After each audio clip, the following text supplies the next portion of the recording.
Hey nerds, welcome back to another round of DBD Unwritten Rules. I imagine you've been following the last spaghetti mess of laws I presented. Well, today, let's expand those deathly serious rules to 5 more. Let's get to it. Main provision 6.1. It is hereby prohibited to interrupt a survivor doing a glyph challenge. Glyphs are special props that appear as part of tome challenges for both survivors and killers. That being said, the main provision does have several exemptions in which protection or complying with this glyph respect rule no longer applies. You gotta pay the troll toll if you want to. Exemption 6.2.a. If the killer has their own achievement or challenge they are striving for, they are no longer required to allow a survivor to finish a glyph. 6.2.b. Survivors who break the excessive teabag or taunting rule from Part 1 video Rule 2.1 are not protected. 6.2.c. Survivors who hurt the feelings of the killer are no longer protected by the survivor challenge. Shut the f*** up! Provision 7.1. It is hereby prohibited to slug survivors. Slugging is the practice of putting a survivor into a dying state and then leaving them on the ground instead of picking them up right away. Baby, come back! You can some. First, we have exemption 7.2.a. It is acceptable to slug one survivor while looking for the last survivor, who is likely having a locker party to secure a hatch escape. You shut the fuck up! You shut the fuck up! 7.2.b. Survivors who flock around a downed survivor like seagulls chasing a toddler with french fries are not protected by this provision. 7.2.c. Haha funny survivors with no Mither and Soul Guard combinations are not protected, especially if they also pair them with perks such as flip-flop, boil over, and a hook distance offering. While using this build, if the survivor repeatedly runs to the second floor of a building, it's best to continually slug them.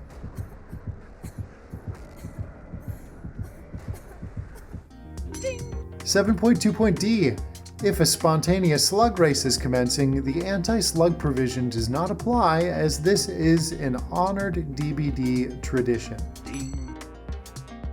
7.2.e. If a survivor exists, the anti-slug provision does not apply. Main provision 8.1. It is hereby prohibited to sandbag your fellow survivors.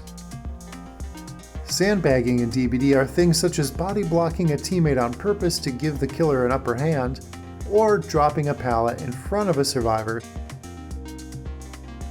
This would be anything you're doing intentionally to negatively impact your fellow survivors. Are you fucking dumb? Exemption 8.2.a. Survivors who are newer to the game or a bit clumsy may accidentally sandbag and are not held accountable. 8.2.b. If a survivor steals the killer's offering or another survivor's item, survivors are not required to follow the anti-sandbag clause. 8.2.c. Survivors who hurt the feelings of another survivor are not protected by the main anti-sandbag unwritten rule. The next provision is 9.1. It is hereby prohibited to waste hook states as a survivor. If your team is heavily hooked, it's a good idea to tactfully prioritize the hook states of your teammates to stall the killer's time. Hey, motherfucker! Fat dick in your mouth, bitch!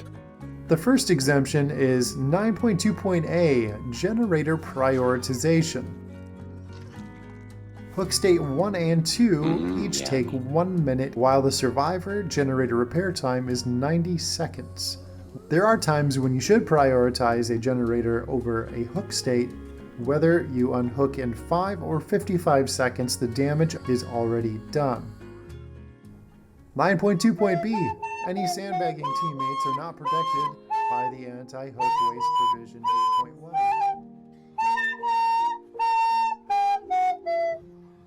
9.2.c. If you are a self-care Claudette, you are not required to follow the strategical hook state provision 9.1. 9.2.D. If your survivor friend is named Megatron, it's suggested to protect her at all costs.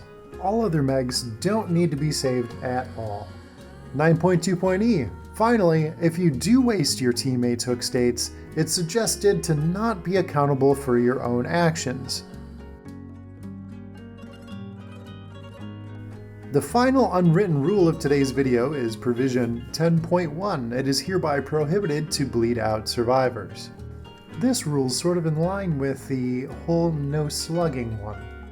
Bleeding out a survivor in total takes 240 seconds or 4 minutes of time. This is a static value and can become an ultimate time waster, which is largely frowned upon. Despite the good intent of the rule, there are some strategic exemptions that I would like to mention. Exemption 10.2.A.